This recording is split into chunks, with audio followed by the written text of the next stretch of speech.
got my headset on like a moron. We are at a dock. Early morning delivery.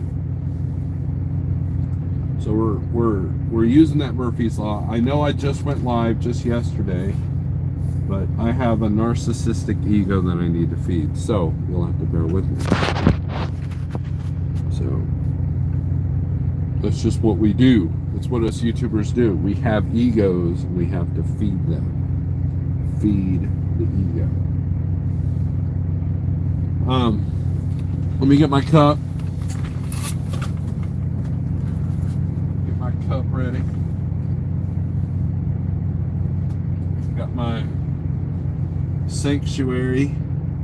I guess this is a neat cup. It's like sanctuary. We are metal. We are family. Just like my members. Just like my members.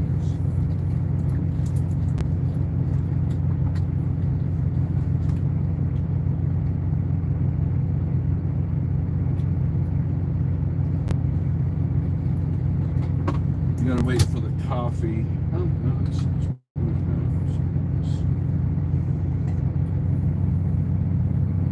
oh, perfect. Perfection.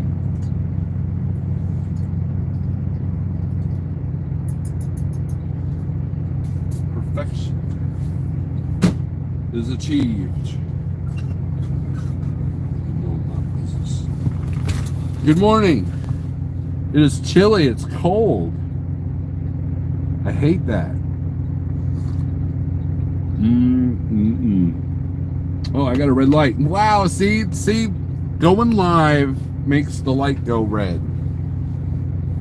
And then it'll make it go green. So this might be a short live feed. Do you guys prefer, let me ask you a question, all 5 of you that are in here.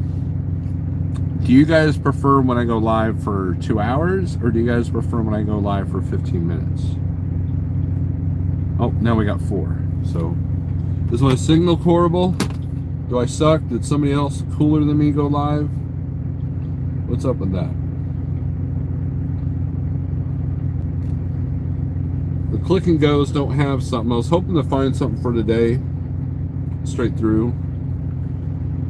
My hours are all kind of jacked up. But anyways, we'll get more than 5 people in here and we'll do some shout outs. Because no one likes me. Which is fine. I'm okay. I'm okay with that.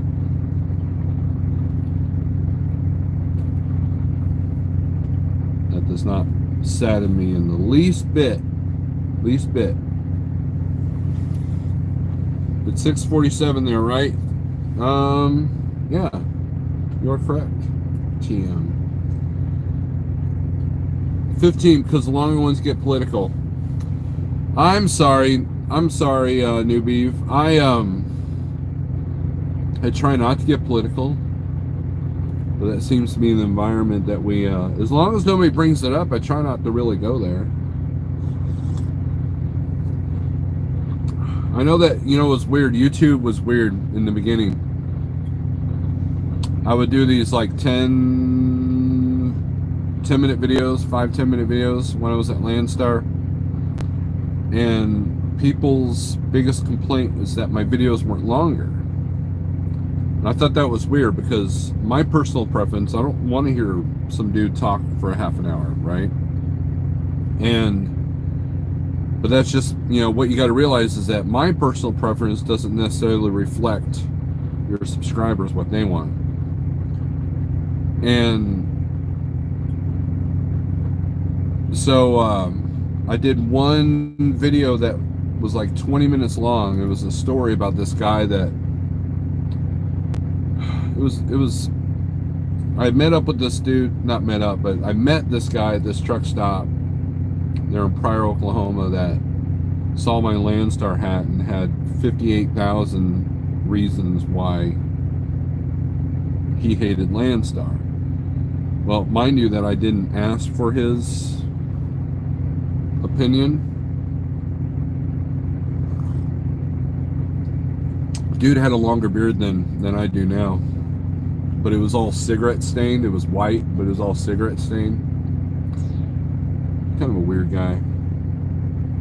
But anyways, I did that video because the story took about 20 minutes, and everybody's like, "Ah, these are awesome." I'm like, "Really? You want to hear me talk for 20 minutes?"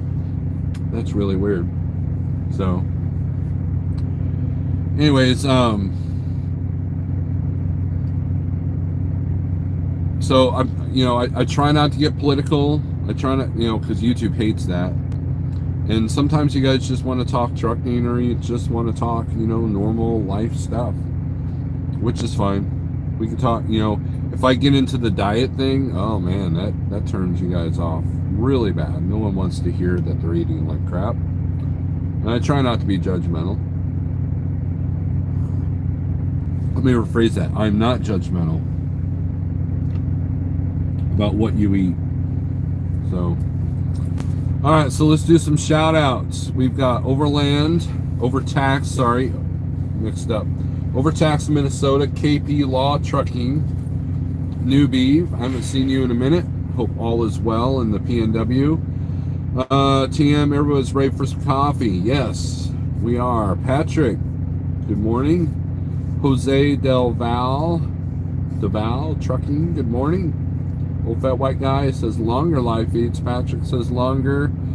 TM is telling me the time. It doesn't really matter to me, says TM. Good deal. John Armstrong, good morning. How's your new trailer doing? And hopefully you can get to making some money. Some of the click and go are trying to lower rates again. Yeah, Jose, I've noticed that too. They're starting lower, but then you can usually bid them up. Now, Uber's been weird. So I did one load for like $780, and then 2 days later I did the same exact load for $1,200. So it just depends on how desperate they want to move. So when they start doing that, what I've noticed is that they wait till the last minute. Like there's a load that was on Convoy this morning that literally had to be picked up at 6 a.m. And I'm like,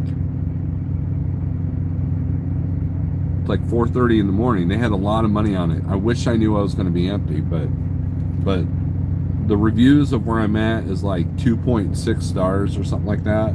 Now I will say the lumber guy, he was extremely friendly, which was nice in the morning, because the lady that checks you in here, she, I don't know if someone kicks her dog every day or what, but she's not a very good person, not very good mood. Although she was kind of decent today, but in the past, it's been like, so, there's that.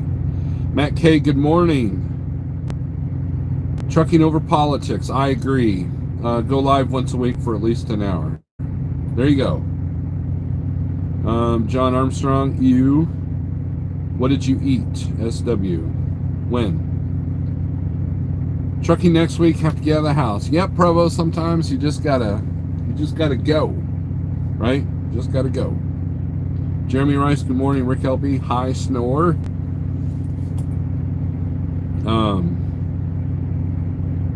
What do I eat? Okay. Sorry, I read too fast sometimes. Wow, that dude's close to this dude's hood. Man, this is a place where I'm glad I don't have a big hooded truck, because I've seen 3 of them and they're all struggling here.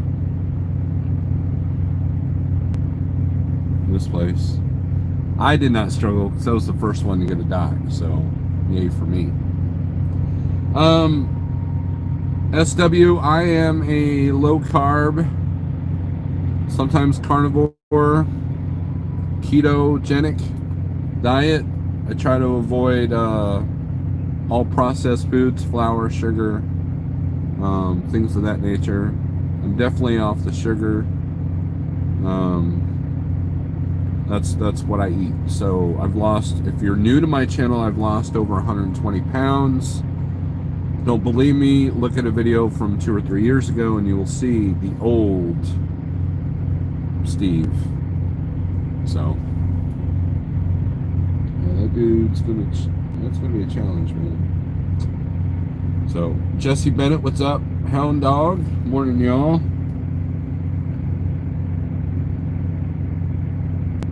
With this crazy inflation, did you change your spending habits? You know, yeah, a little bit. Well, yes and no. What I've noticed is that I'm a little bit more broke. So that means that I have to make adjustments. Have I made those adjustments yet? It's kind of hard to gauge because I just bought a bunch of hunting gear and I just bought a drum set. So no, I have not curbed my spending habits. Although out on the road, I'm making my coffee instead of buying it, and more often, and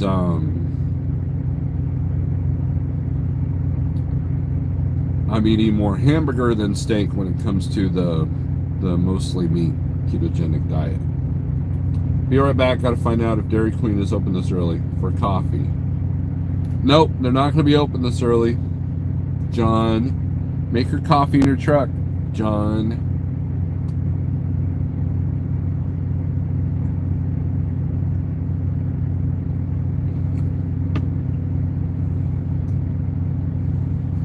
I mean, you could try it, but ain't nobody buying ice cream at 6 in the morning.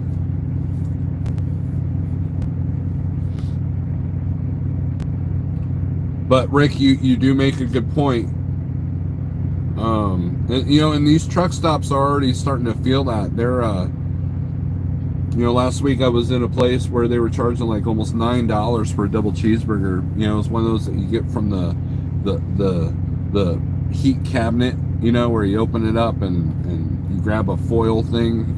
It's like $9. Wow, that's, you know, it's that processed. It's not even a real hamburger. It's like that processed stuff that used to get in your school lunches. It's like that kind of hamburger.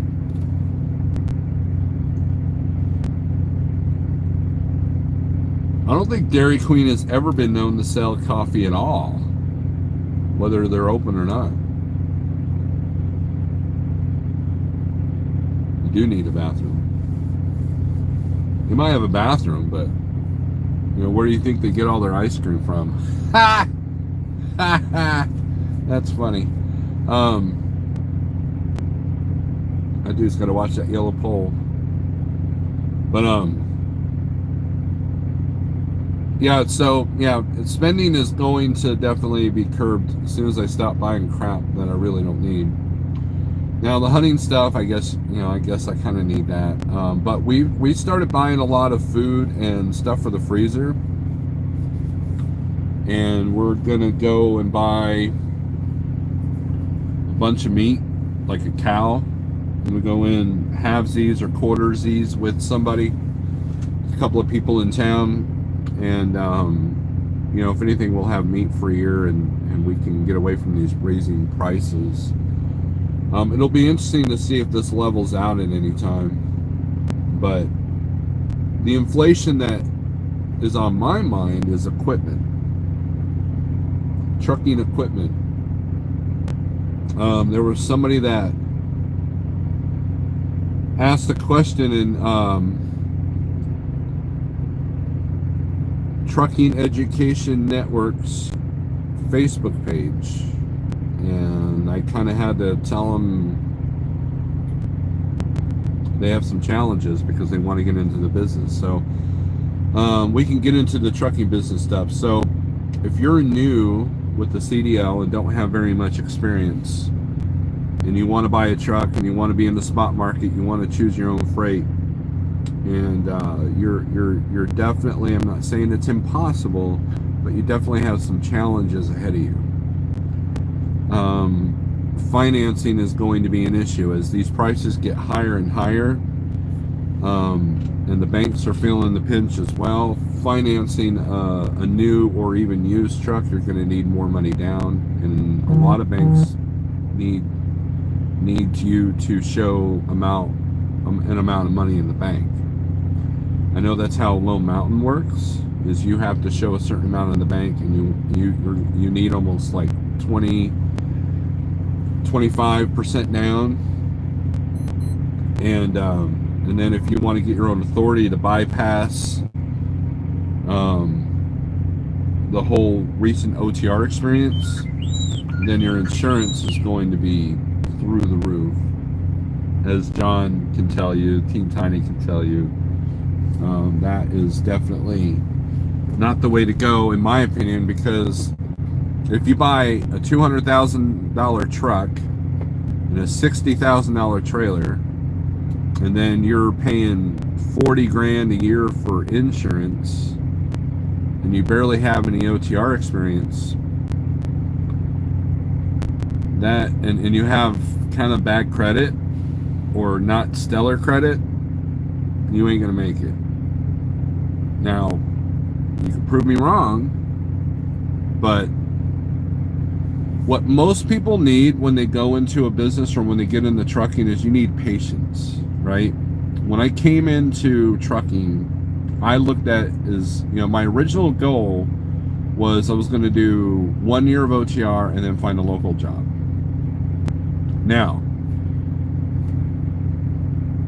throughout the year, you learn that the local jobs really aren't cut out what they could be most of the time, and you need a lot of experience to get into the really good local jobs. And so, but I viewed it as boot camp. I viewed it as I got to be out here a year or two and then start looking. Well, I didn't like what I saw, and so I just stayed the course, became a trainer, made a little bit extra money doing that, and then not much because I didn't train all the time. And then realized that maybe the route to go was, I'd heard of Landstar, I heard of this whole choose your own load. You guys remember those choose your own adventure books? It's kind of like that, right? And so that appealed to me. And then the money at the time at Landstar, because no one gives you the nets, they just give you the grosses. Like, wow, I can make more money in one load than I make all week as a company driver, blah, blah, blah. But I realized that was the direction I wanted to go, because I wanted to have my own business. And like, hey, I'm doing this trucking thing. I'm kind of decent at it. So let's do that. And then, it's been that way ever since. I would not do a lease or a lease purchase where I am dispatched. Some people like being dispatched. Some people need to be dispatched. But for the most part, being able to choose when and where and how you go, to me, is the freedom that makes this worth it. So, am I making stellar, awesome money? I could do better, but I can also do a lot worse. And so I keep my expenses low as much as I can, and I try to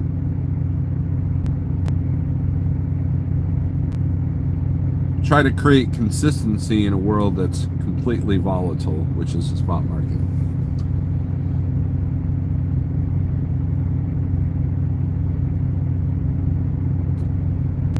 Soon to be banned from YouTube. Sup? Good morning, brother. Greetings from home Columbus. We're tired of chasing the papers. It's time to slow down. Good deal. Good deal, G-Star. Make sure you take the time and replenish the batteries in here. I had to step away for a minute. I'm back now. What did I miss? You missed absolutely nothing, TM. Sick Semper Tyrannus. Good morning. Chucky, good morning. One of my credit cards doubled my credit limit. Didn't even know until I was having dinner with OTJB and was paying some bills. Good deal. Good morning, Charles. Praying for your daughter and family. Thank you, John, says Chucky. And and look, there are a lot of resources to teach you how to repair your credit. Because if you come out here with a 600 credit score and $1,000 credit card, and everything's on you, you've got some challenges ahead of you, because not everything is covered by warranty on your truck. Now, with that being said, if you guys watched my live feed last night or yesterday, Ratman Roden had just bought one of those brand new Peterbilt 579 Ultra Lofts with the digital dash, and that digital dash went out. And so he's down for a few weeks. That's the kind of stuff that you have to have. You have to have the beans and rice in the cabinet. You have to have money in the bank. You have to have good credit, because there's going to be times when you might have to rely on that credit to get you through to the next month. And that's something that a lot of people don't understand. You don't open a restaurant without some kind of revolving credit. You don't go to a bank and say, hey, I want to open up a bookstore without a business plan to be able to acquire the loan. And so trucking, and this goes over the years, what they've done is they say, hey, look, that brand new truck driver, he's green, he doesn't know squat. Let's make sure, let's give him a $180,000 truck. Tell him he's the business owner, and then now we're not making the truck payment. You know, they are. Now they're taking all the risk, you know. And they make it easy for a reason, because debt creates slaves. When you owe $180,000 on a truck, you are a slave. Okay? If you own a $180,000 truck outright, you are not a slave. You can do whatever you want. But I don't know too many people that can pay cash for a $180,000 truck. So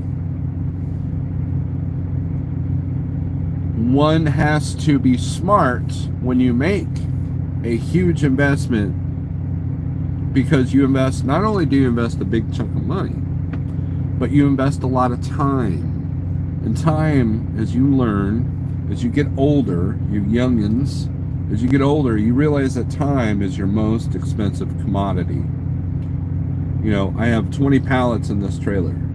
It should be empty like that, but it won't be, because they don't value my time. They don't value their time.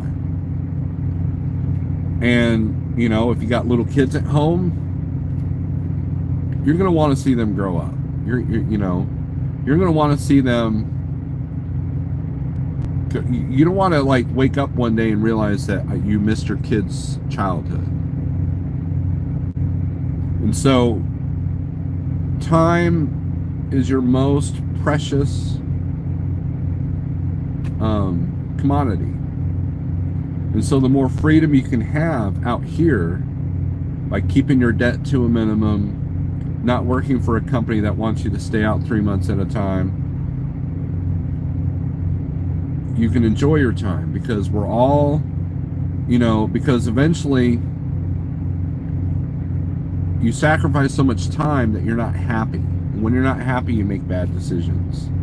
And so, you know, the other thing we sacrifice, the other thing that a lot of people, because everybody thinks of the investments financially, but there's an investment mentally, there's an investment physically, you know.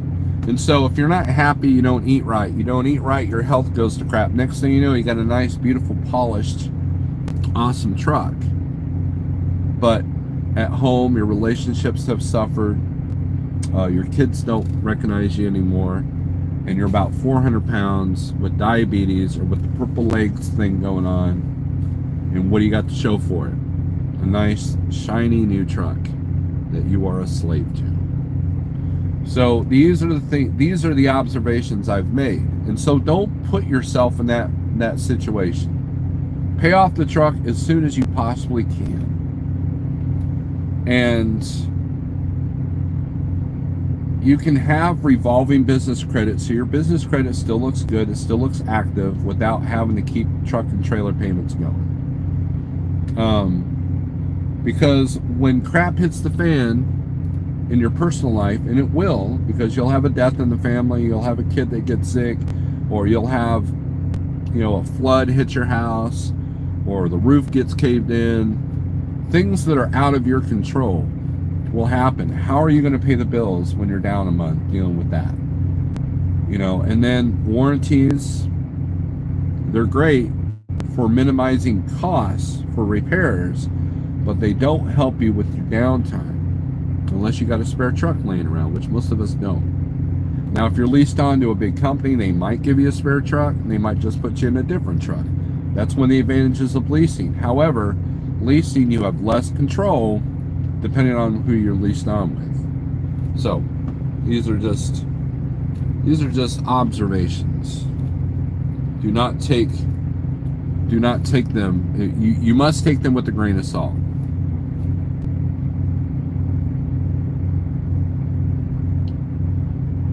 Man, one day with NASA classes and my head is swimming. Good deal. That means you're learning. My volt light is coming on. What's the lowest I can run the voltage? I'm at 11.8 right now. Rick, that means your alternator's out. And so you're going to start losing power to everything. And if you have an automated transmission, that's not a good idea. So if your warning light is on, then it's time to find the closest shop and get that alternator looked at. TJ Jones, he just bought the truck and the dash already went out. Wow, what a good move by Peterbilt. Not, you also don't buy a 579 with digital dash. Look, I mean, if you want to buy a brand new truck, that's about, they're all coming out with these digital dashes. So the truck that he wanted wasn't even available. Good morning, Steve. Getting ready to get 3 axle alignment and route and balance the tires. Rotate and balance the tires. Good deal. I highly recommend the beads, Thomas Wilson. I've had good luck with them. Don't get me wrong. I ain't laughing at Ratman. I'm laughing at Peterbilt. Okay, good deal. Because Ratman doesn't deserve that. He's a good dude. I can buy a new truck today if I wanted to, if you can find them. Clyde Garland, good morning. Fun fact, digital gauges and dashboards are cheaper to manufacture than analog gauge clusters. Cheaper for them, cheaper for you. Yeah, but then, if that's interesting. Which is why, oh, look at the new digital dash. We're all modern. Meanwhile, it's penny pinching, right? Need to read comments, says Thomas.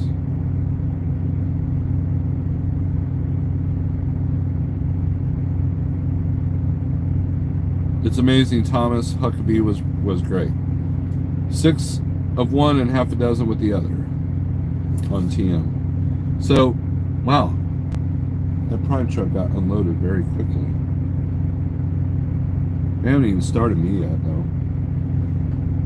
Huh. Interesting. May not be here.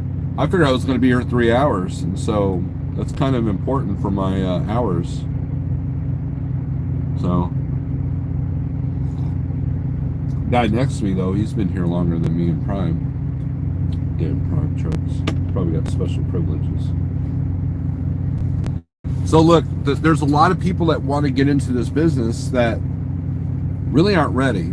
And so if you have a 600 or lower credit score, you need to fix that first. And in order to fix that, you have to figure out why it's like that. Well, if it was a bankruptcy because of a divorce or something like that, then that's an easy repair. However, if it's based off your spending habits and you've maxed out credit cards and you've made bad choices, then you need to work on that first. What are the roots of your bad credit? And that's the first thing that you want to go into. Most people don't know how to self-evaluate themselves, nor do they want to. And I get it. We're stressed out enough. We just want to watch TikTok and be distracted. Which, by the way, I don't watch TikTok because I don't need that distraction. But being able to self-evaluate yourself, being honest with yourself, that's the most important thing that you can do, regardless of whatever you're doing. Even if you're not running a business, you want to eat better, figure out why you're not eating better. If you want to sleep better, figure out why you're not sleeping better. If you have bad relationships at home, figure out why. And sometimes you got to look really deep within yourself, and that's where your answer lies. Steve, I sent you a pic. I have not received it yet, Mr. Wilson. Okay. Fun fact, Peterbilt is terrible electronics like nav and whatnot, so it may be cheaper for them, but it will cost you more in the long run. TikTok, coffee talk. I just assume the saying, you will own nothing and love it, will apply to trucking first. These new trucks aren't meant to be owned. Tyrannus, that's kind of a decent point. You're right. These trucks are designed to be leased for 4 years or 3 years, 400,000 miles, and then be tossed aside. And so idiots like me can buy them on a second tier and hope that they don't break down once they get out of warranty. You know, if I was to look at every penny that I've put into this truck since I bought it, I'm definitely like beyond. You know, we can actually do that math now, so let's look at that. So I paid $60 for the truck, 60,000 plus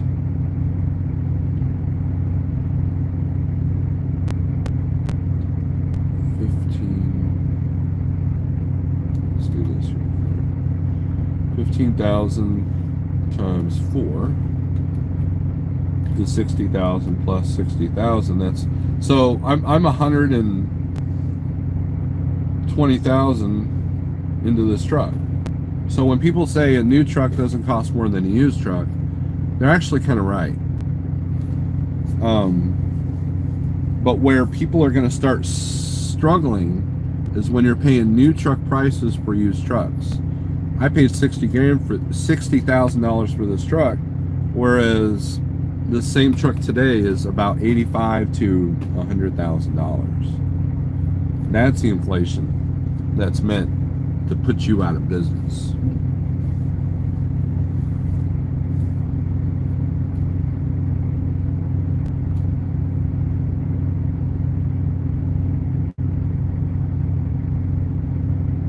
Oh, hell, the CCP.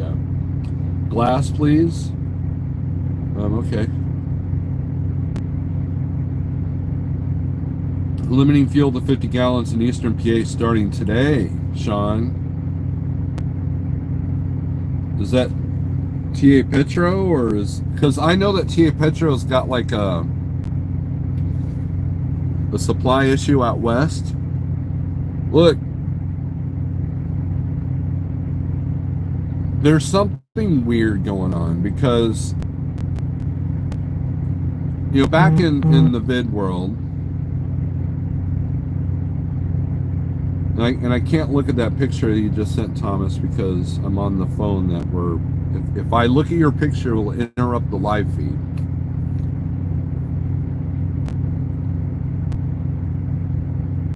They created emergency situations where trucks could run, not worry about their clock as much, to get supplies, necessities, right? I don't think they're doing that for the ports. And then limiting fuel.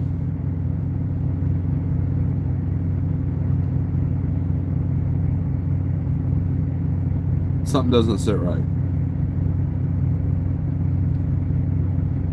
There are deals out there, but very limited, yes. Scott, good morning.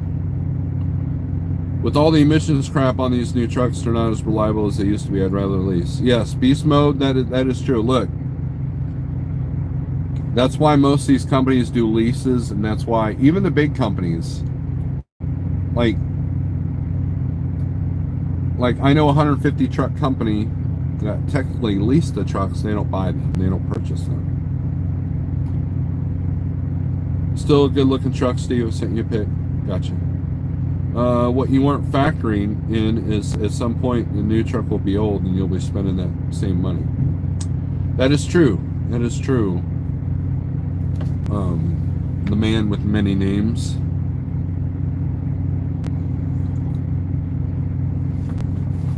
RD, I'd be curious to see what kind of money you've got invested.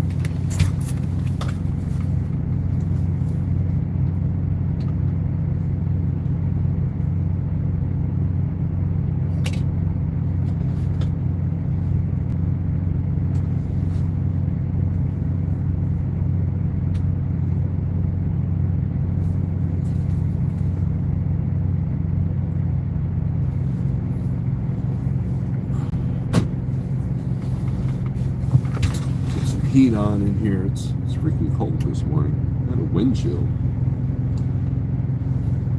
Morning, Oser. Hope all is well over there at Bandit Express.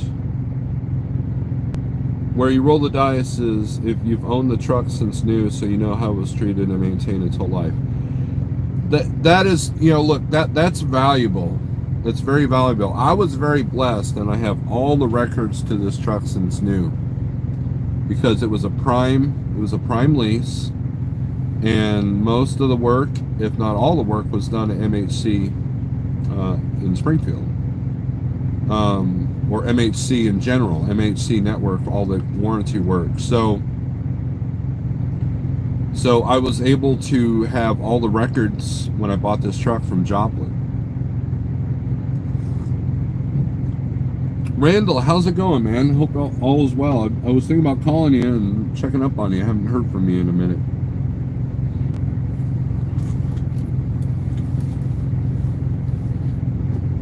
Haven't started yet. Maybe this weekend or next week for sure. Had to wait for John to pick up his new trailer. Well, good deal. John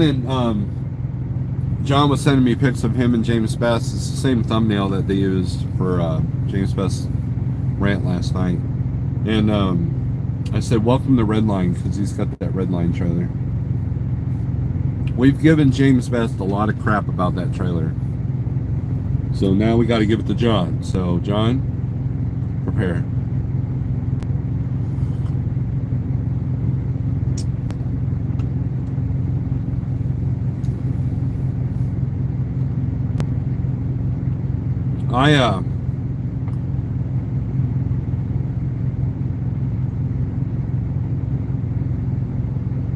Regardless of what you're doing, any business right now is tough.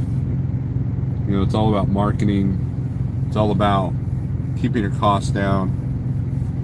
And then, hoping that your suppliers don't screw you in the end. A friend of mine just lost his record store for the second time here in Springfield. And, well, it wasn't his second time. It was the second time that this has been attempted by this whole group of people. And it just... It bums me out, because you really got to be on your A game to run a business right now, because you have so many things against you. You have suppliers that are against you. If you order product, Amazon's going to get the first order, and then you get the scraps. It's kind of how it is in business. I have a friend that had a comic book store. It went under, but a lot of it was his own doing. But then some of it was dealing with the suppliers and distributors and all that. And then our industry. Who controls our industry? Insurance companies, and fuel. Those are two expenses you can't really. You have some control, but not a lot of control. You can watch your fuel mileage. You can make sure that your truck's in tip-top shape so you don't have an insurance ding. But at the same time,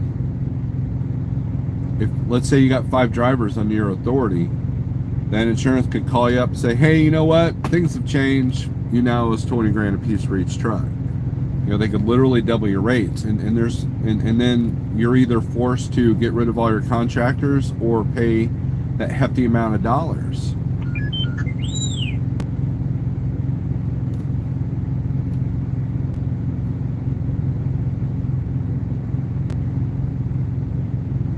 Welcome. Capstone has started unloading your truck. When the unload is completed, Capstone will send you a text message informing you of your unloading cost.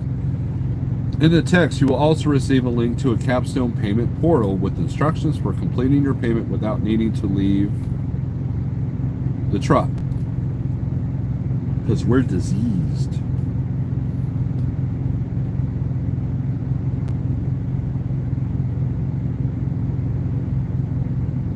This will be 100% digital payment. Please stay in your truck until all your bills are paid. Federal ID number, blah, blah, blah, blah, blah.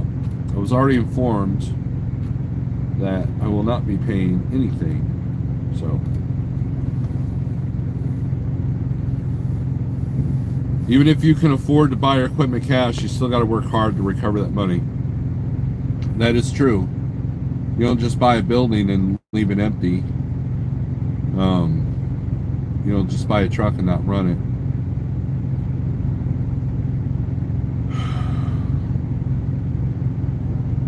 For me, it's about balance.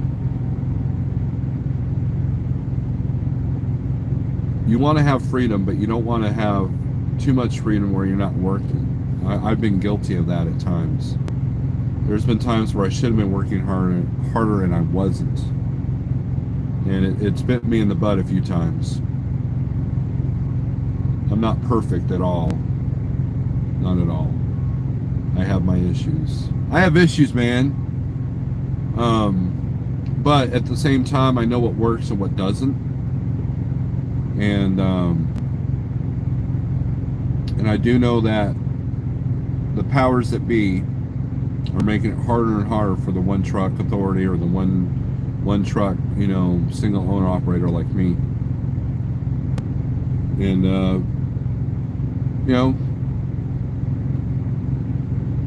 you got to do what you got to do. But at the end of the day, are you happy? That's the important question that a lot of people don't want to ask themselves. Well, I got 1 thumbs up. Oh no, 11. Sorry.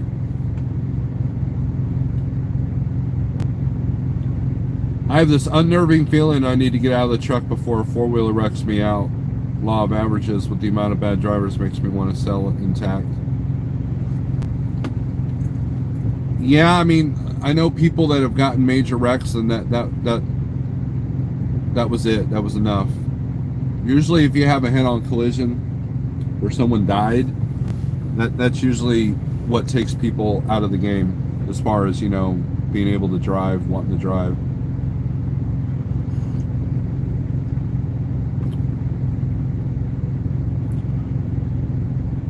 I do like Capstone's new electronic. I agree with you. I could care less about recovery of money. It's trucking. Always has been, always will be. Yep. Let's see. The less I have to deal with low-life shipper receiving low-life losers, the better. Are there any leases that let you self-dispatch spot market? Well, yeah. There's a few companies that have lease trucks. I believe Advanced has full maintenance leases. And you're allowed to work at the spot market. They're out there. Advance is the only one I can think of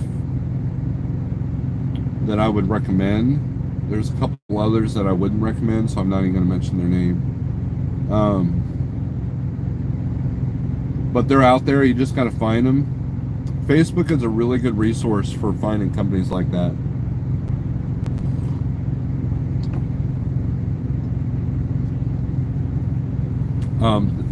There's a lot of companies that will take your truck, let you bring your truck to run the spot market. But like you can grab a Snyder Finance truck and hit the spot market company, but right now they're out of trucks and their payments are extraordinarily high. So, but they're out there. You just got to dig. And like I said, I know 3 offhand, and only 1 I would recommend. Thomas says you didn't read my comment. I did. I could care less about recovery of money. It's damn trucking all the ways and always will be.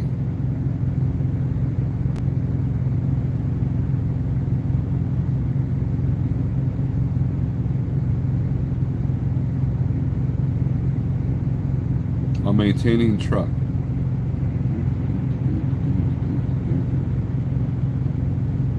I still believe that if you know the truck and have many years of experience, that a rigorous maintenance program will keep the truck pristine in excellent condition. Thomas, that's a very good point.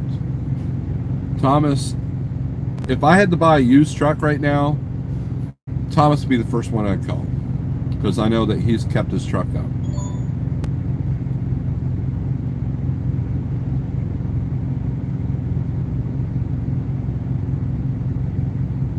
Facebook is a government-run platform. Well, so is YouTube, Thomas.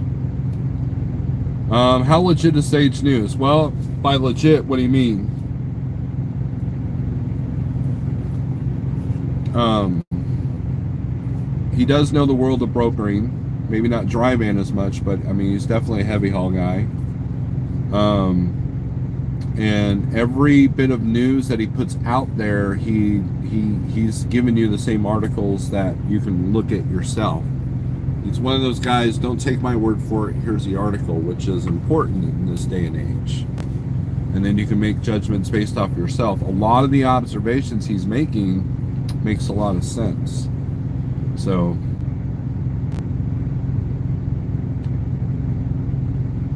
is bulletproof coffee bad for ?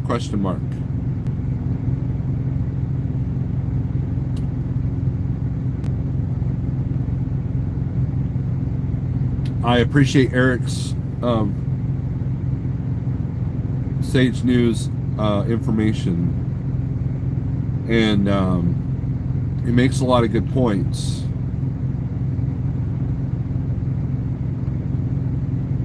Look, he sits at home. Heavy haul doesn't require a whole lot of brokering time. You know, when there's, you know, depending on if he's between runs or not. And so he's got the mindset. He's got that. Oh, some people just get focused and he'll just dig, right? And I made an observation, and what I do is I make observations and I let him know. It's like, if 40,000 trucks across the country are having DEF quality sensor issues, there's probably something to that. What's the root of that? Is it the chips, or is it the DEF?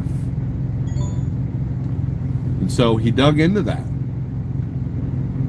and figured out that DEF quality has gone down.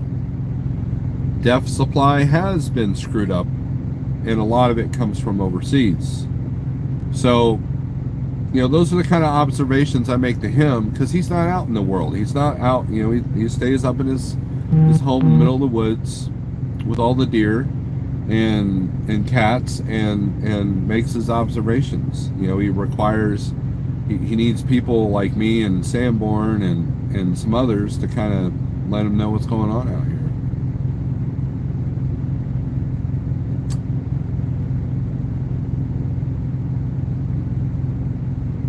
TM, that was the one that my wife made for Halloween. So yeah, it was her jack-o'-lantern. You're driving to the shop and listening. Pay them all off before the statement. I know it's a pain in the butt, but that's my principle on credit cards. That is true. That is true, G-Star. And you never really fully pay them off. You know, you're always going to have that revolving credit, because what happens is you make, like, for example, I use my business card for everything I do, right? And so when I pay off the balance at the end of the month, well, by the time that payment's processed, there's another charge of something. So you always have that revolving over credit, and that revolving credit, that continuous credit, that's what builds your credit score up. And then reducing your debt to credit ratio. In other words, you know, if you're using like 60% of your credit limit, that's a problem for them, you know. Credit Karma is a great tool to teach you how to repair and to maintain your credit.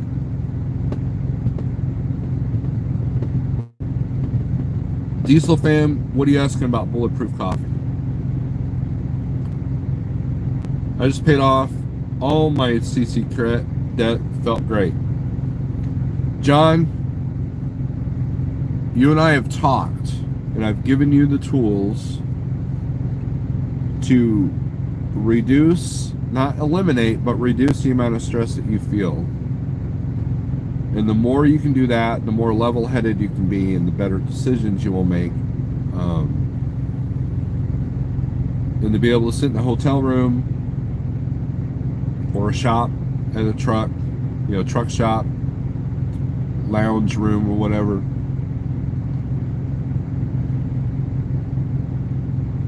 and not have any worries. That's priceless. That's where everybody needs to be.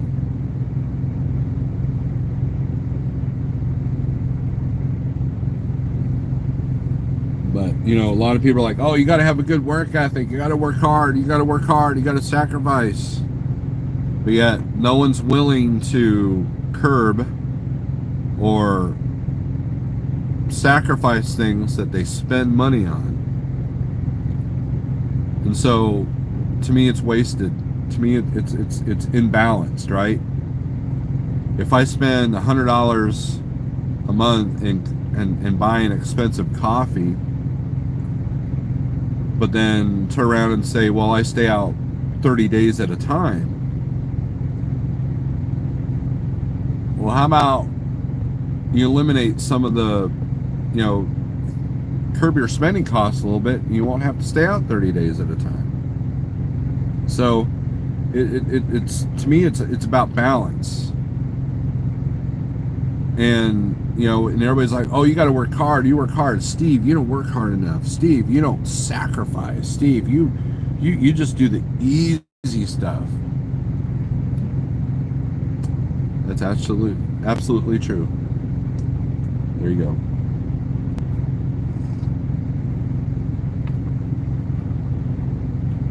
Work smarter, not harder. Absolutely. You have to leave something on the personal one, or score goes down. Business credit, you can max out, nothing changes. So what I do, and here's my method, okay? I use one card for when I'm on the road for personal stuff, like food. Hey, this is a cool little flashlight I'm gonna buy, or hey, wow, this t-shirt's neat, And then I'll use a different card when I'm at home. That's a personal card. So when I buy stupid stuff like drum sets and hunting gear, I use that card. And so at the end of the month, I can see what I've spent, and then those numbers go into the P&L statements to know what I need for my salary. And then those get paid off at the end of the month, hopefully, unless I've overspent, like bought too much ammo or whatever. And then the business, I do the same thing. I have one card for the business.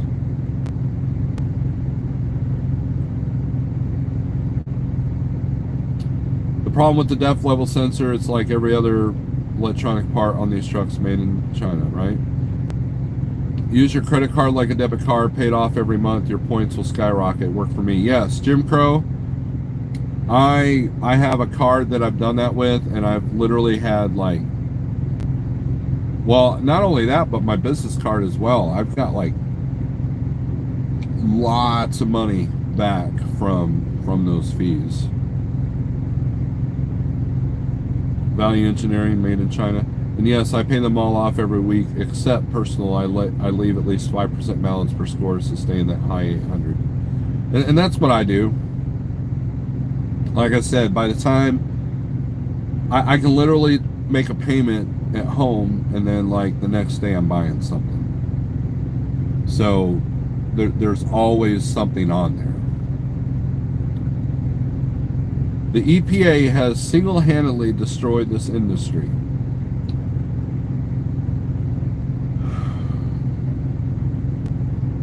I agree with that statement, but it wasn't the EPA single-handedly, it was greed.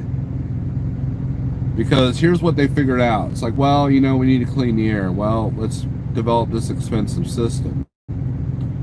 And then the corporations go, hey, government, can you implement this so we can be rich and filthy rich, and we're going to really clean up, and all for the sake of clean air.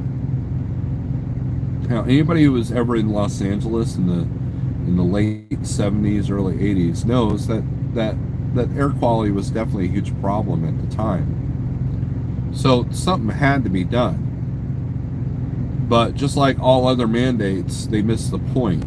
We have mandates for the jab, but we don't have mandates for, I don't know, how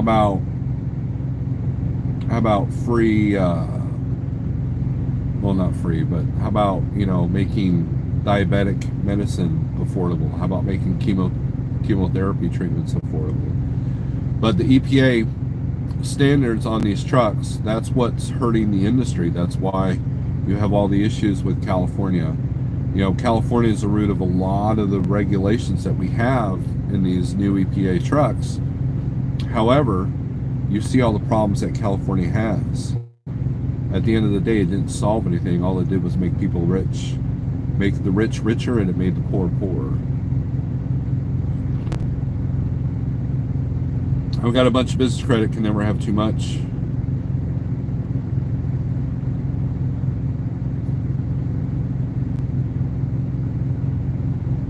Well, on Snore and G-Tar, we are on top of our game. Word up, says other trucker chain is best. You are late. California needs to wake up. They're too woke. Everybody's too woke.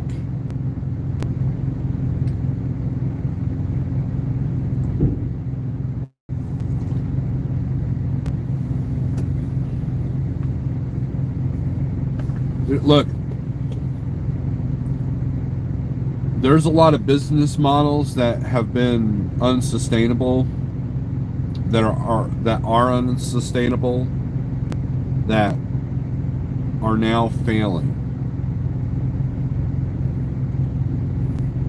And when this all started, when the vid first started, I told everybody that this was going to really bring out the weaknesses of everybody's fragile business models, whether it's Kenworth or the guy next to me in his truck. If you have weaknesses in your business model, they're going to surface. They're going to come to surface. It's kind of like as a musician, you think you're pretty good. You think you're a pretty good singer, and you think you're a pretty good guitar player, but then you go to a studio. You find out that, you know what? Wow, I'm kind of sloppy here. Wow, I'm kind of off pitch here. Because you got this microphone that magnifies everything. Well, a weak business structure is being brought to the surface. So this whole disposable, let's trade trucks in every 400,000 miles. Let's let these companies utilize the warranty instead of building quality of work. And let's create so many EPA standards that it makes these trucks unsustainable for the long game. Years and years of that are finally catching up. Years and years of using overseas to build your product, or to build parts of your product, or to build your whole entire business based off of some supplier overseas. That is all coming to a head. That is all affecting you right now. And even the fuel shortage, right? So now we have to be careful where we fuel. And no one's really talking about that, of the reasons why. And they could blame truck driver shortages, they could blame supply shortage. Well, why? Why are there shortages there? If you have a truck driver shortage, why do you have a truck driver shortage? What created that shortage? Is it higher demand? Eric made a point last year that we call driver shortage when we need to bring rates down, right? There's a driver shortage, so rates are too high. So if we can put more trucks and more drivers into the pool, that'll bring rates down. Well, that's great and all, but you don't have equipment. You don't have qualified drivers. Well, what happened to the qualified drivers of yesteryear? What happened to all those guys? A lot of guys retired, a lot of guys passed away, a lot of guys lost their health and had to get rid of their CDL. But why aren't the new guys sticking around? Well, because these companies, they ream you. They put you on these impossible lease deals. They make you stay out. They make you destroy everything about your time and your family and everything else just to stay out and work for them. And then they wonder why they can't keep drivers. you know, and so there's a retention problem. And so all these things that the trucking industry has turned into is now coming to surface. All the flaws are coming to the surface. The business models, the business manipulation, the hey, I want you to be a company driver, but you're going to make the truck payment for me. All that stuff is unsustainable, and it's now coming to a head. And so there needs to be some serious reform going on if you're going to have happy business owners in this industry.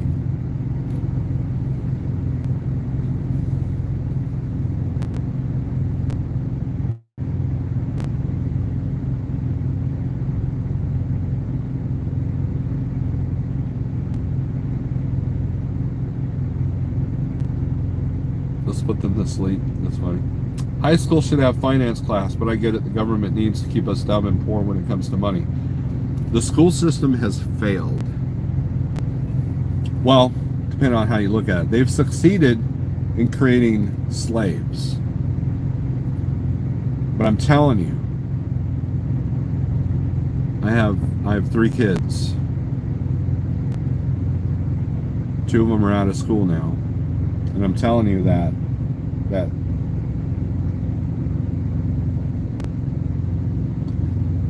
for the last 20 years they've been dumbing us down, dumbing the kids down, getting them relying on feeding the machine, which is debt.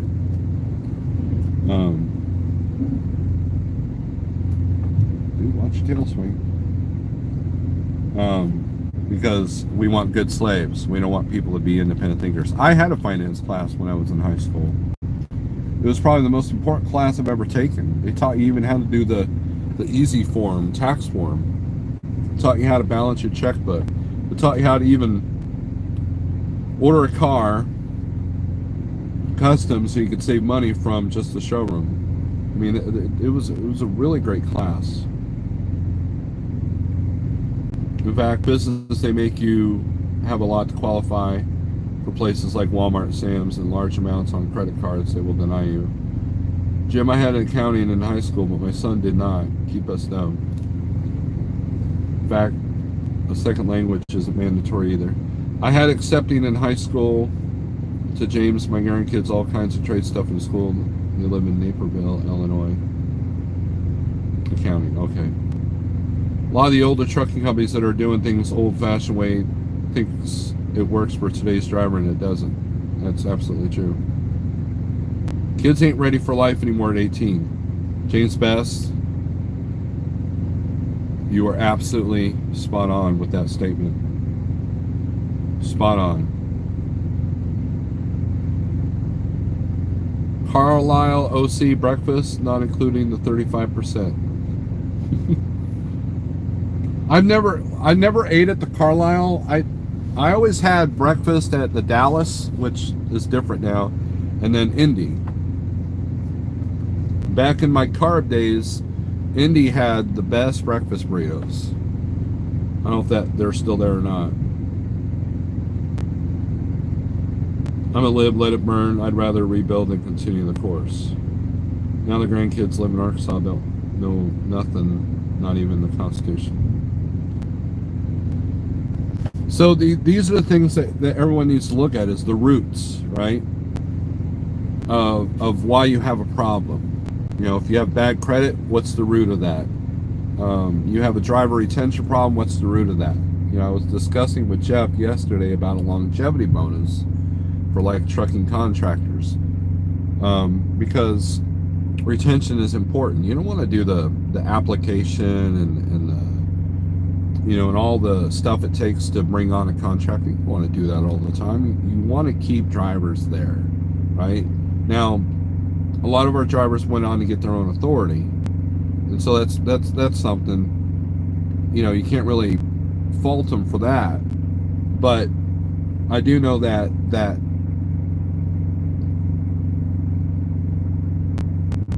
if people are happy and you can give them some compensation, they'll show you loyalty, you know. And look, being happy is in yourself. It's not based around your company. It's not based around your the truck that you drive. It's not based around what you got at home. Happiness has to come from within. You have to figure out what makes you, what floats your boat.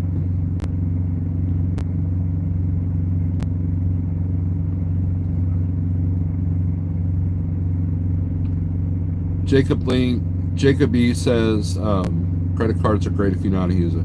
It's about willpower, right? It's too easy to go in, and I've maxed out credit cards in my life.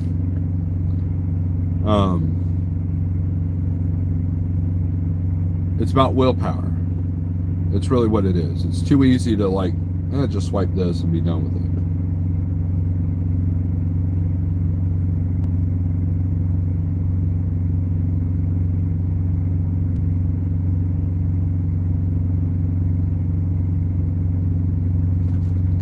Yeah, James, we've talked details, but we don't have them details lined out yet. But yeah, I mean, longevity bonus is important.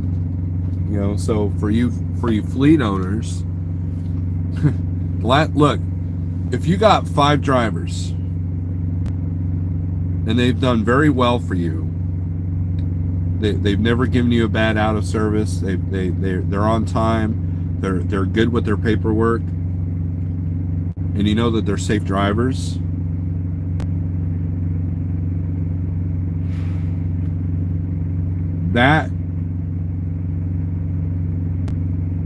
That commodity is important right now, because you see what we're dealing with out here. You see the bonehead truckers out there.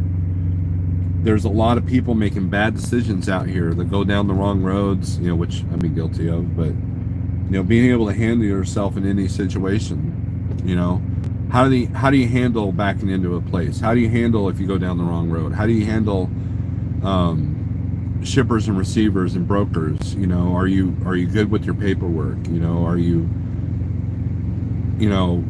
easy for the carrier to deal with you?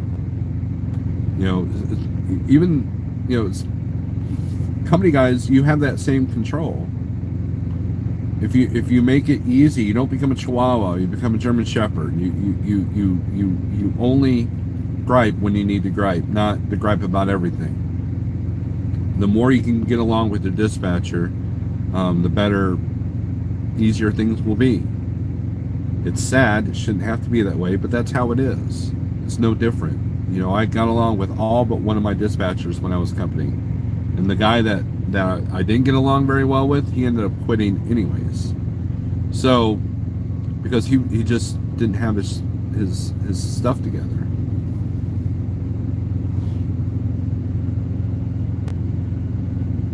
OTJB takes his people out to eat and covers it, part of the 20%. Right on, Sean. He used to provide free nachos with chili and cheese, but budget cuts it, I guess. When we get a CDL, we should also get a shrink, LOL. Look, I love trucking. And the things that are ruining this job are the bad decisions of others. Phone's about to die. And whether it be manipulation of numbers or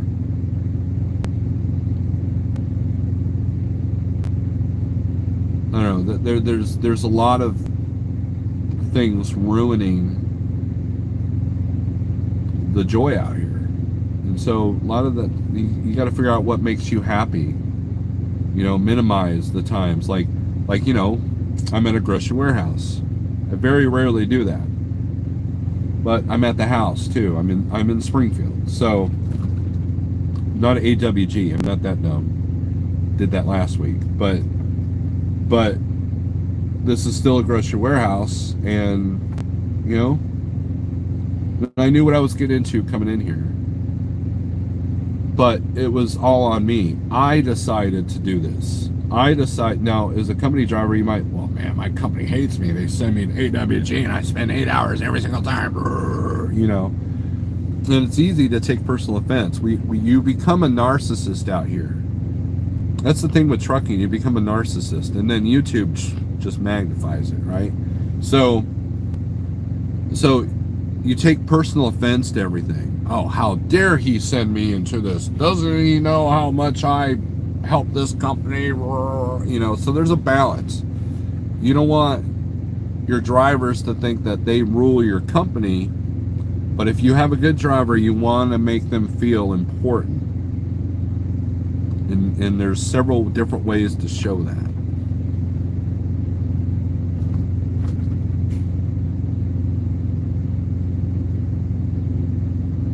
Greed kills. Greed and ego are the two biggest evils affecting our country right now. Affecting the world, to be honest with you.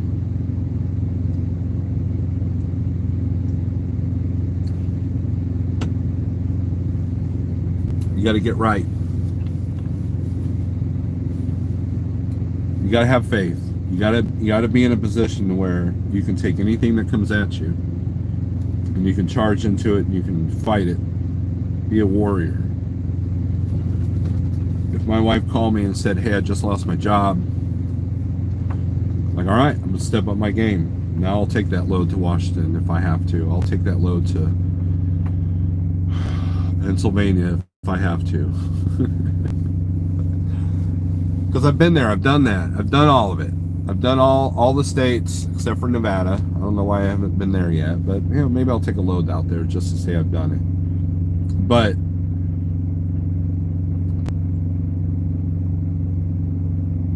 stepping up means more than just working harder. You have to work smarter. You have to be more level-headed. You have to be in control of your emotions.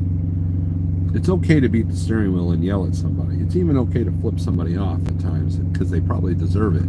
However, don't let it dictate the rest of your day. Don't let it dictate the rest of your mood for the whole time. If you are triggered by something, figure out why you're triggered by something. And then work on that. What creates fear inside of you? What creates anxiety? What makes you stay up at night wondering what the hell is going to happen? Find the root of that and minimize as much as you can to keep that from happening. You got to keep punching. Absolutely. Rocky Balboa. By the way, look these guys up on the interwebs. They do good things. It's a church. It's actually, yes, that is a church, ladies and gentlemen.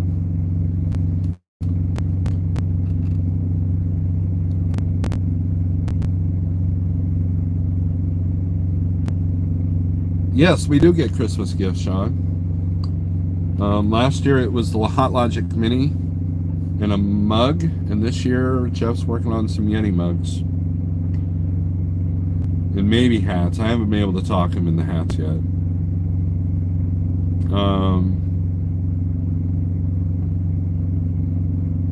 AWG pays like $25 an hour and they're still terrible everywhere. There's one in Kenosha about 2 miles from me. They won't unload in the daytime at all. Yeah, I avoid them. I'll do the Springfield one on occasion on a Friday when I don't have anything booked, but that's about it. And only with brokers that I know will pony up the detention cash. Don't let skeletons in your closet turn into bodies in the swamp. I like that. That's good. That's good. Now it's control over. It's control. Snorelord, I wish everybody was laid back as you in trucking. Look, I appreciate that compliment. Those who've known me for a long time know that I was not always laid back. I mean, my Facebook memories pop up and I'm like, oh, wow, man, I'm an ass.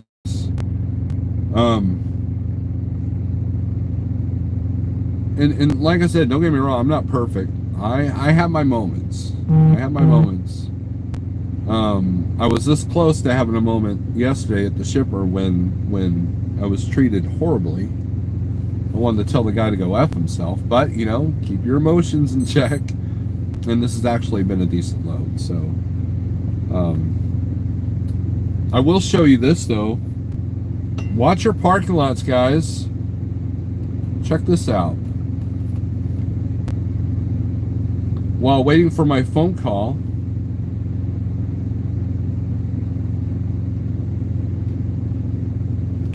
I was parked next to all these nails. Now, some of them aren't sharp, but look at those. Look at those right there. Right there.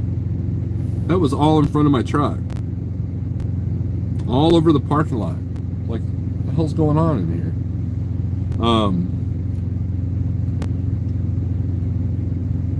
I was outside just walking around because I was tired of sitting in the truck. And saw those in the parking lot. Like, wow. So I started picking them all up. Tire killers. Are you always this nice? How do you keep her cool?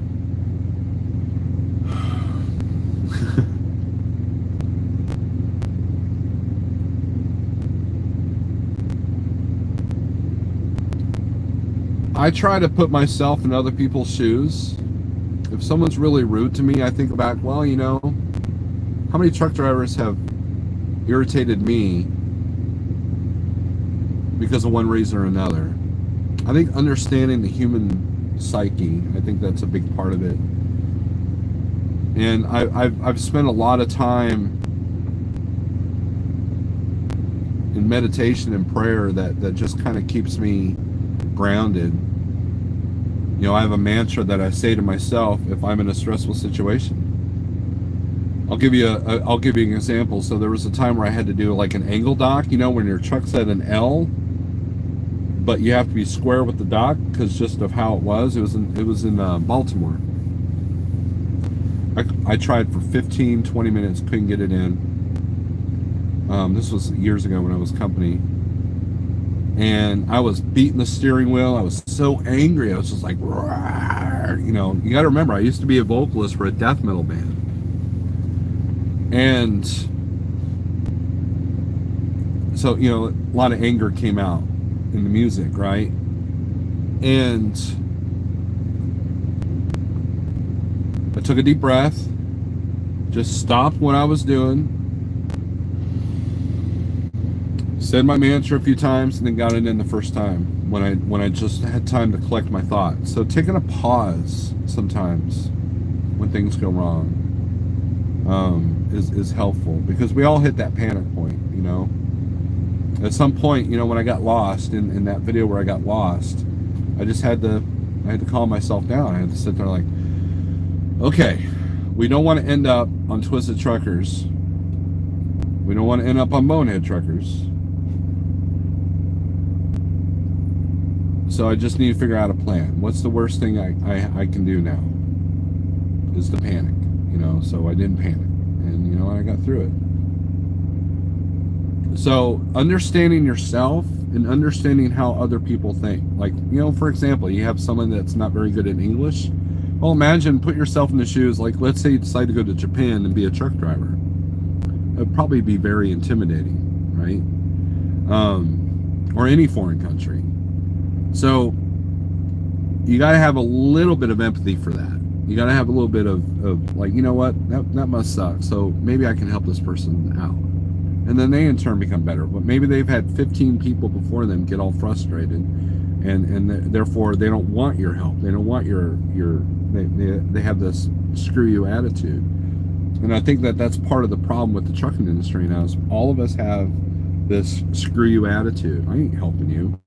Oh, I might help you back your truck up so you don't hit me. You know, no, you should help the guy because he might need some guidance. Maybe he had a crappy trainer, which is a huge problem in this industry.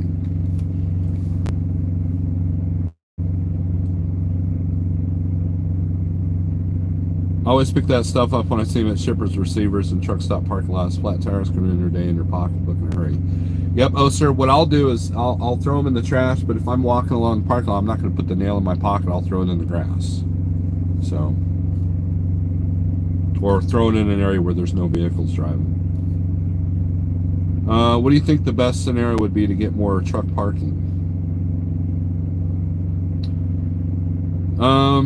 There's already been like some like that guy that was killed. They created a parking in his honor. I think that there's a lot of crooked governments that take a lot of the money that's supposed to go towards rest areas and parking, and close down rest areas. So I'm not going to say government control, because government, when they come into control of something, they make it worse. So just there's no easy solution to that. Open the rest areas that may not have facilities as truck parking. That's what Missouri did. Missouri took a lot of rest areas, instead of making them rest areas and needing to maintain them, they made them truck parking areas. But there's a lot of bigger cities that your truck parking areas can become riddled with crime. So we're a bad element to that as well. A lot more Walmarts are keeping us out because we trash the parking lot. There's a shipper receiver that I spend the night at a lot. That's the parking lot starting to get trashed. So picking up the trash, it's the little things that will build. Maybe this one parking lot strip mall place won't let you park there, but if you tell them you'll pick up trash, maybe they'll give you an exception. But unfortunately, I think the majority of the parking solutions are going to be paid parking.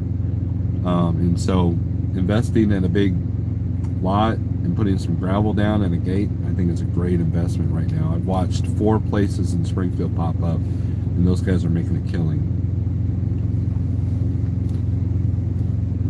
Parking at home. Yep. Moonflay, I'll be rolling, listening. Have a great day. Ryan, what's up? Rudy Poo. That's a weird nickname you've given me, but okay. Charles, they only build more truck stops and park in rural areas where it's not needed. Nobody wants it in their neighborhood. That's another part. That is absolutely true. Anybody who's been the Flying J in Springfield, that road is getting torn up. The local people hate the traffic, and that Flying J has been it hasn't been around very long, and it's already a crap hole. You have the homeless getting in there. You have it fills up at like 3 p.m. and it's just, a lot of people don't want that in their neighborhood.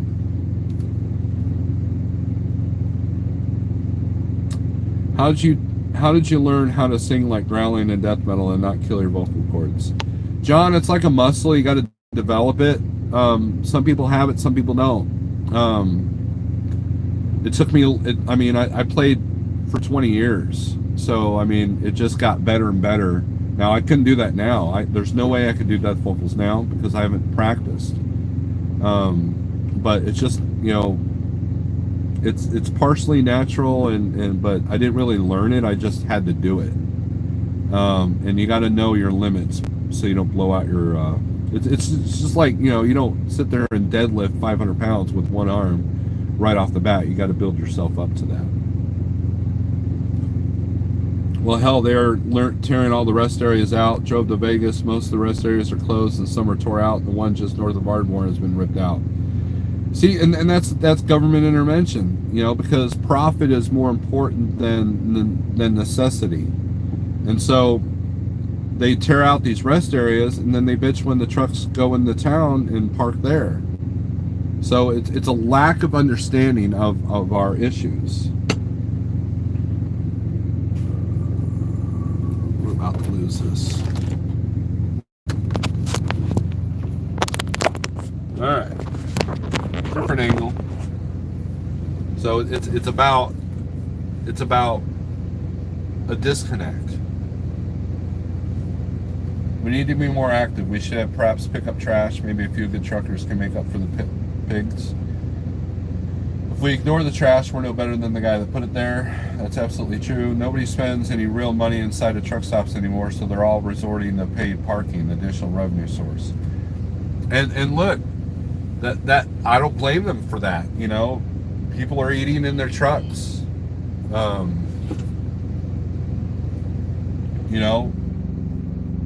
And so they got to create that revenue. And look, I have no issues with paid parking. There was a time where it can be excessive in some places. Like, you don't need every spot in Effingham to have paid parking. But like last night, the truck stop I stayed at, it was full. And I guarantee that maybe 5% of those drivers bought something in the lot. So lot of times what I'll try to do is like I'll buy a cup of coffee if I got a good paid free, or if I got a good free spot, just to encourage, so in other words, you pay $5-10 regardless, right, whether you paid inside or outside.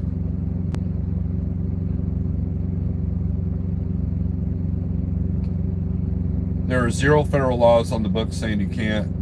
Per the Constitution, we have the right of passage. You just have to adhere to all the state's individual laws. I love Missouri, always somewhere to park. That's true. Unless you go into the southeast part of Missouri. Well, not the Boot Hill. The Boot Hill's not too bad, but like between US 60 and Arkansas state line, there's not a whole lot going on there. If they didn't serve nothing but crappy fast food to eat, maybe people would spend money if it was healthier options. And that look, that's corporate greed. It's easier to hire to bring in a McDonald's or to bring in a Denny's than to have a restaurant that you can maintain yourself, right? Look at Flying J back in the old days before Pilot bought them out. They had those, what was it? Country, no, that's the TA, but they had their own restaurant. And so at one point, Flying J said, it's just easier to have a contract with Denny's and let them worry about it, versus, the guy has to worry about the fuel desk and be the manager of the restaurant. So a lot of it's cut and paste kind of stuff, The TA in Effingham, not the Petro, but the TA, their whole food court, it's a food court now. You can get donuts, you can get fried chicken, you can get pizza, but you can't sit down and have a nice, steak dinner. And so there are a lot of times if I'm out 2 weeks or whatever, I got to get out of the truck. I want to sit in a restaurant. I want to have interaction with people, and that's gone by the wayside. We've sacrificed quality for quantity, and that's the biggest problem in all of the country, not just trucking.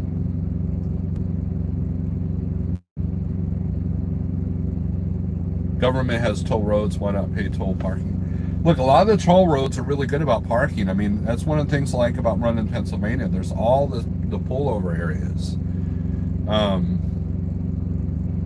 Their rest areas tend to be, their service centers tend to be just really, service plazas tend to be huge.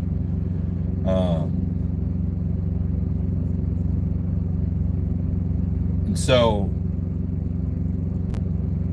but that's a privately maintained deal, though. That's not tax dollars. And so ultimately the tax dollars aren't getting spent right, and that's why you have rest areas that are being closed.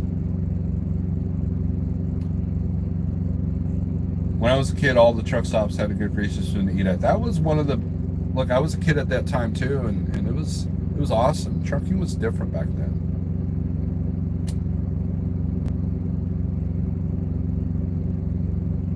Oh, I had that wrong, RD. Offloading in Amelia Island, Florida, and actually have a brand new American-made tanker. Shows corporate megas can buy American. Thumbs up to Steiner. Good deal. I think you should be able to cover parking with your fuel points. I do. I know that some TAs are set up and you can use your points. And then some companies have a discount or they have free. Like, so there are some mega carriers that you get discounts. And then like Coyote's got some on their app. I haven't used it. It says, do you need parking for this load? I don't know if they got like a discount code. But reserved parking can be a godsend for a lot of people. Nevada, I'm in Springfield. No, I don't have a toilet in the truck. I have an emergency situation in the truck, but not something I use on a regular basis.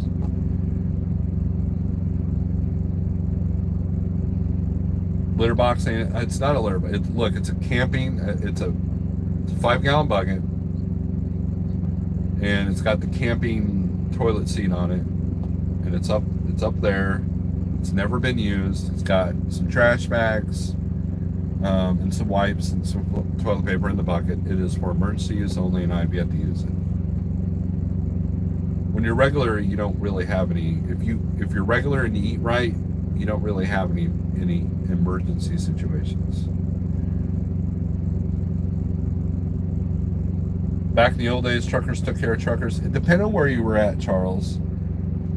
I know that in the bigger cities, it was still dog eat dog, but yes, out and about, you know, there was definitely more of a camaraderie, because you didn't just have anybody in the industry. You know, most people that were truck drivers back in the day were born into it, or they were it was in the family, or it was something that came natural to them.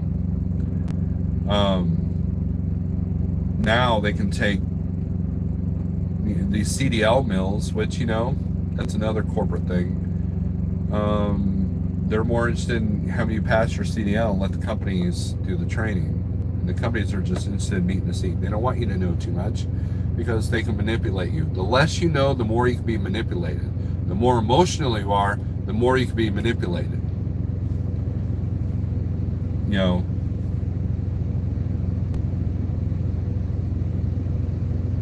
my dispatcher hates me. How's it going? I use my extra shower credits to reserve parking at TA Petro. Yep. Anything is better than using a hard hat.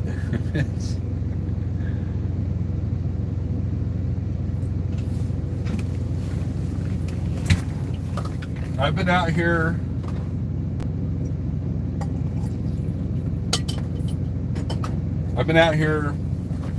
Going on 11 years, and I've had 2 emergency situations.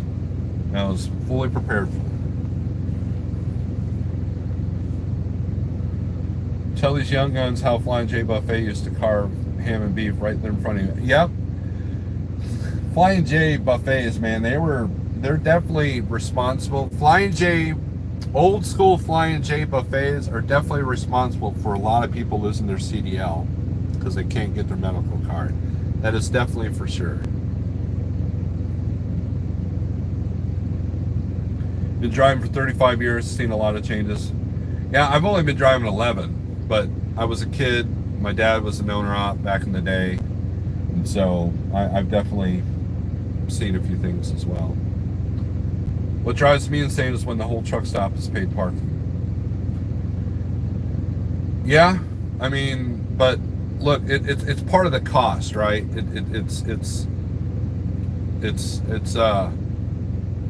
Look, if I'm a company guy that was dispatched and I'm not getting to the TA in Effingham until 11 o'clock at night, having that reserved parking is great.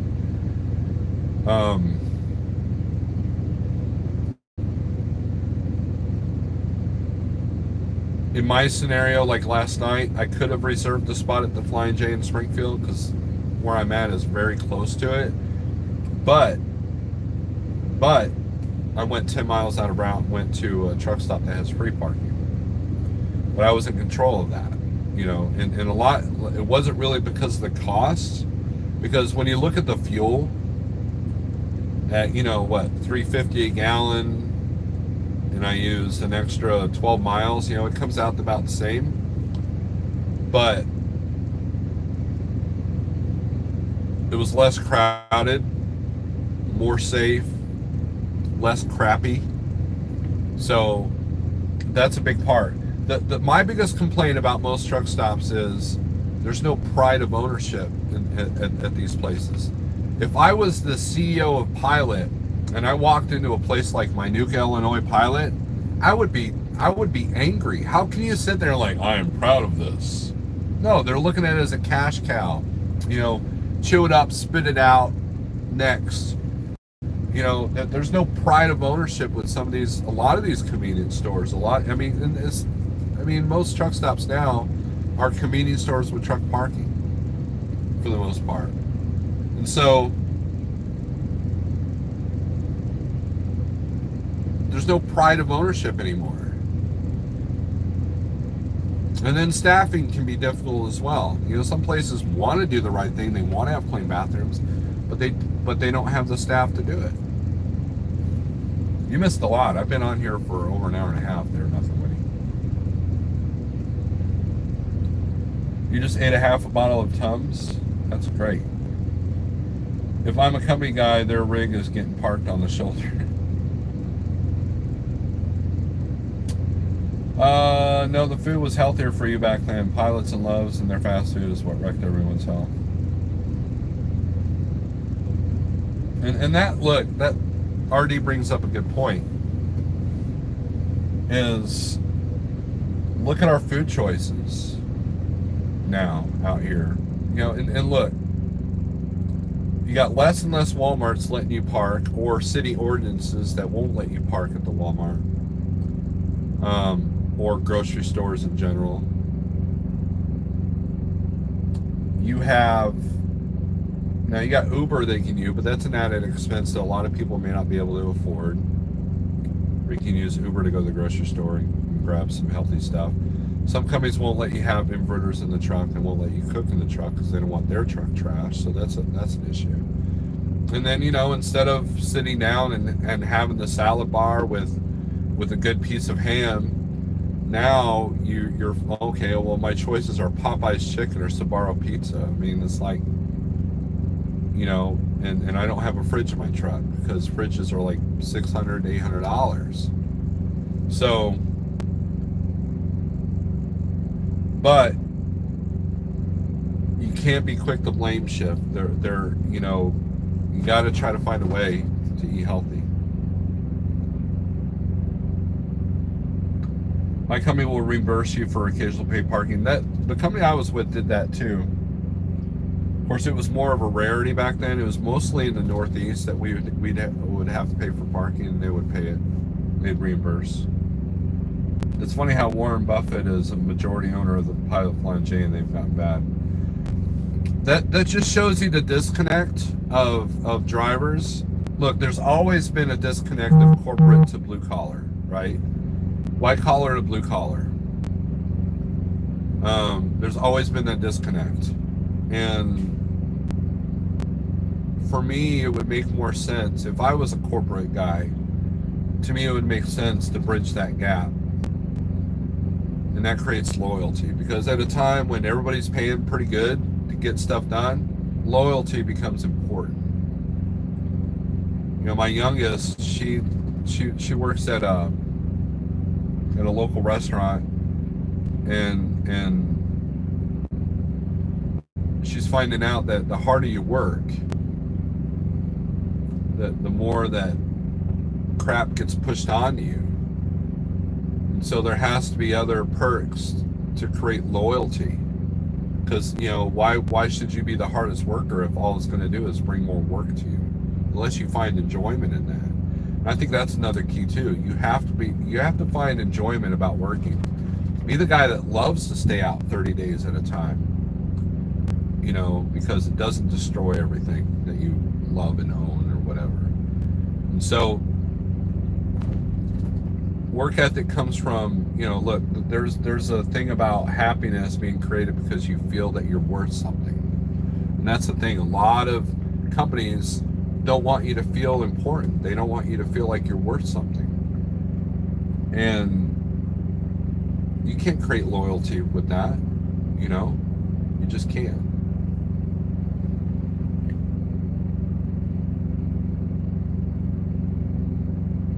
AD Transport reimburses, good deal.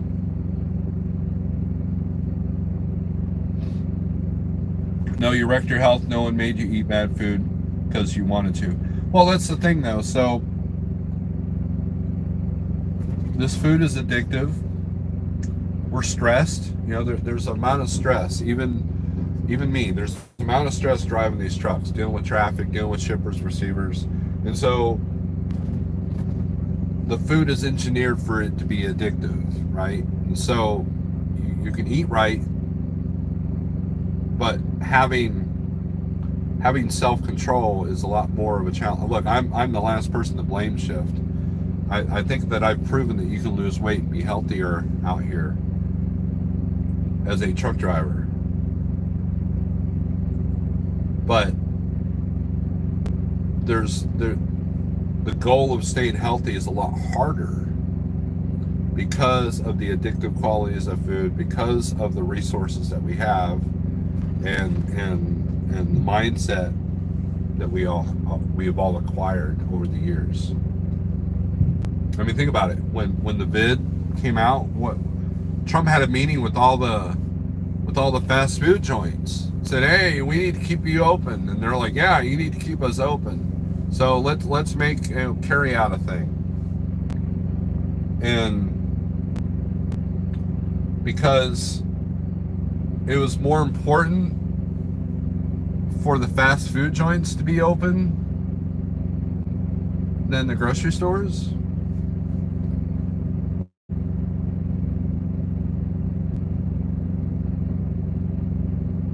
Priorities are messed up. That's it. Personal priorities are messed up. Government priorities are messed up. Everybody's priorities are messed up. And why is that? Because of greed and ego. Those two things are the root of a lot of your evil in this world today. The quicker you can accept that, the easier it will be to move on.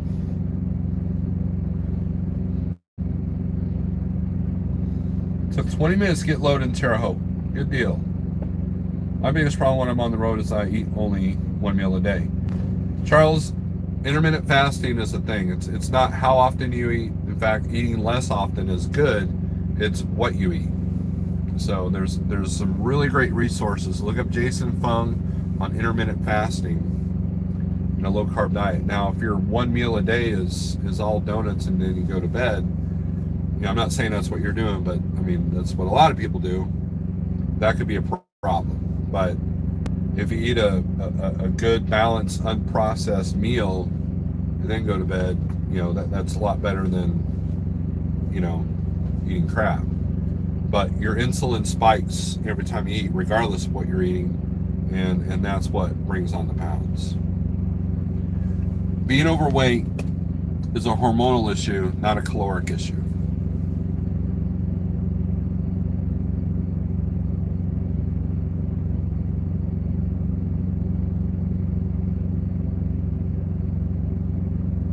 At least you need to keep something good to eat. Look, it's when you get 2 double cheeseburgers at McDonald's for $1, or pay $8 for a brown salad. I mean, that doesn't help the situation either.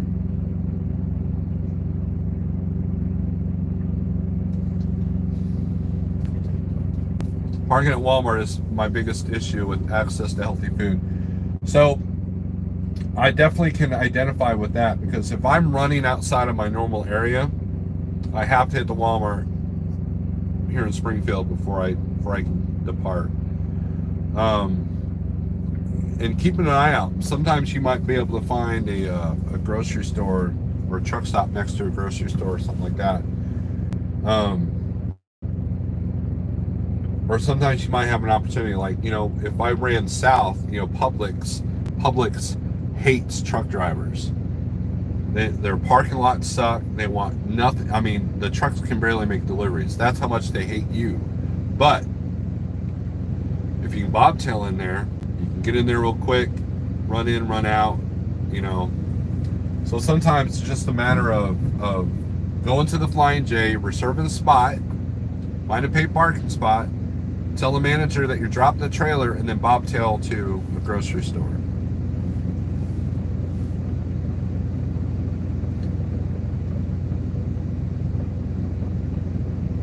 Reefer, cooler, smart pot, meal prep.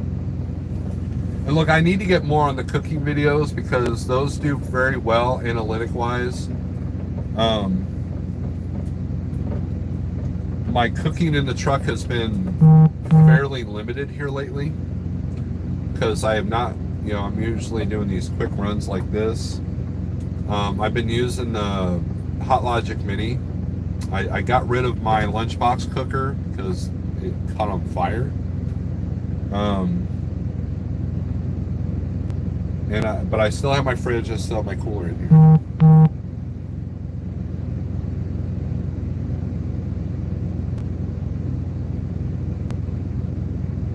I've marked every Publix that can accommodate me long enough to shop. And that's the thing, your GPS has a thing where you can save places. Google Maps, just, and look, buy a good kingpin lock and drop the trailer for a minute and get into somewhere. The more, it's like everything else, the more you control, the better off you'll be. So the more you can control your food and control your options, the better off you'll be. You can shop for food and cook on the truck. Most of them come with inverter and fridge, so what's your excuse? Don't begin an argument about that. There are some companies that don't offer fridges, they don't offer inverters. Like, for example, TMC, you're not allowed to cook in your truck. So there's a lot of different circumstances, and that's where you got to be kind of empathetic towards other people's needs, right? So not everybody has all the options. Yes, a lot of the blame is to us as a person. However, it's not as it's easy and it's not easy. You know what I mean? See, Nevada knows how to eat. Yogurts, bananas, apples.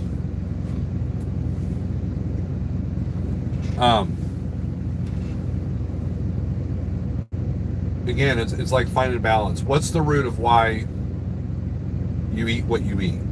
And what can you do to control that, right? Okay, my company doesn't have an inverter. We're not allowed to cook in our truck. Okay, what can I do to remedy that? Can I cook a bunch at home and put them in a cooler? Do I need to save up a little bit of points to buy one of those, Alpi Cools, that are basically portable refrigerators? Do I need to, you can microwave stuff, now that the vid's kind of not as prominent, you can go back to cooking in the microwaves at the truck stops. I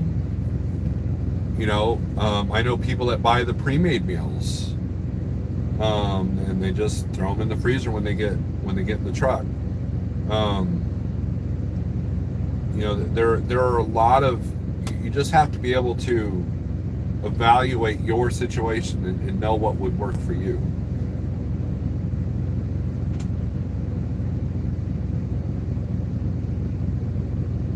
And in the old days, yeah, you're right. You didn't have a lot of trucks with refrigerators. You didn't have a lot of trucks with inverters. I learned early that an inverter or fridge was important, just to save money, if anything. So, I've got a green light, guys. Hey, guys, thanks for watching. I appreciate you. Thanks for all the support that you guys give. I hope that you've enjoyed this talk. We tried not to get too political. We tried to talk some sense. And if you think I'm an idiot, that's fine. I really appreciate these talks. I hope you enjoyed it. I'm almost out of coffee. I got a green light. I gotta see if I can't do one more load before I go home. So that being said, thanks for watching. I appreciate you guys. Have a good day. Be safe. Be good to each other. And rise above it all.